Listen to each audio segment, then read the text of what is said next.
सांगली शहरात सुरू असलेल्या अतिक्रमण हटाव मोहिमेविरोधात आज जिल्हाधिकारी कार्यालयावर भव्य मोर्चा काढण्यात आला. गोरगरीब, कष्टकरी आणि मजूर वर्गावर अन्यायकारक कारवाई होत असल्याचा आरोप करत शेकडो नागरिक रस्त्यावर उतरले. या मोर्चाचं नेतृत्व माजी आमदार संभाजी अप्पा पवार यांचे चिरंजीव पृथ्वीराज भैया पवार यांनी केलं.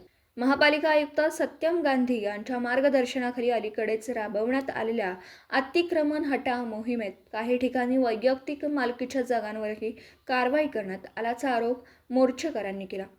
कारवाई करताना सर्व निकष आणि कायदेशीर प्रक्रिया पाळण्यात आलेली नाही असा दावा नागरिकांनी केला.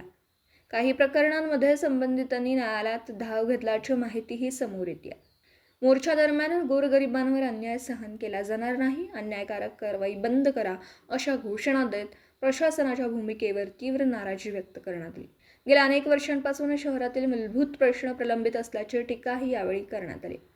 गेल्या 3 दशकांपासून भाजपचे आमदार आणि खासदार सांगलीचं प्रतिनिधित्व करत असतानाही रस्ते, पाणी पुरवठा आणि अतिक्रमण यांसारखे प्रश्न सुटले नसल्याचा आरोप आंदोलनकर्त्यांनी केला.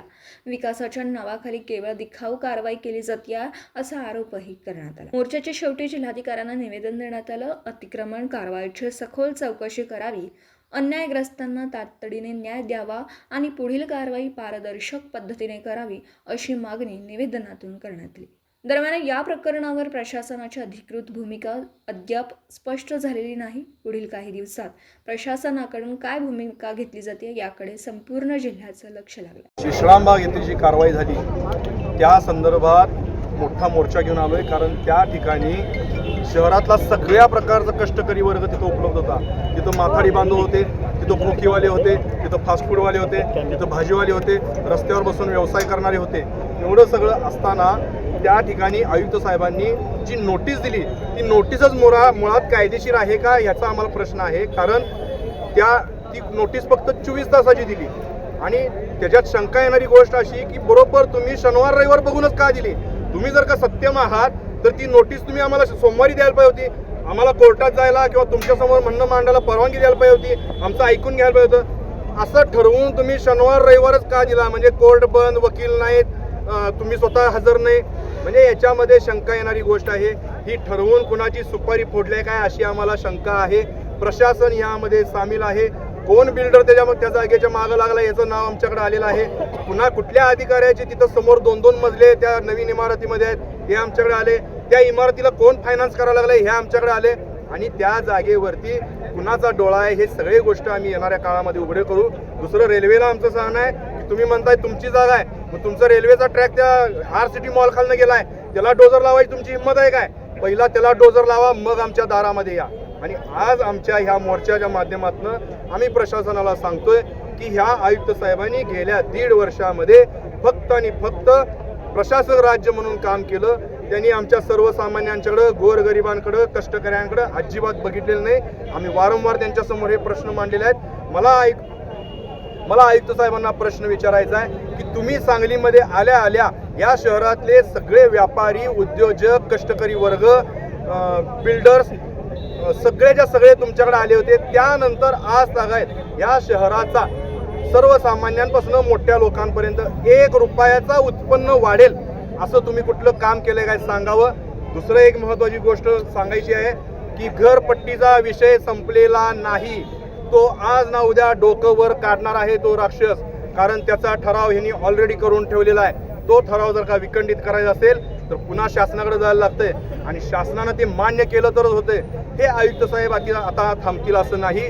यांची कुऱ्हाड जसं गोरगरिबांवर पडणार आहे, कष्टकऱ्यांवर पडणार आहे, तसं सर्व मालमत्ताधारकांच्यावर यांची कुऱ्हाड पडणार आहे. त्यामुळं ह्या आयुक्त साहेबांना प्रशासन म्हणजे काय, या प्रशासनानं लोकप्रतिनिधींशी कसं समन्वय ठेवून काम करायचं असते हे जर का करायचं नसेल तर त्यांच्याशी आमचा संघर्ष हा होणारच.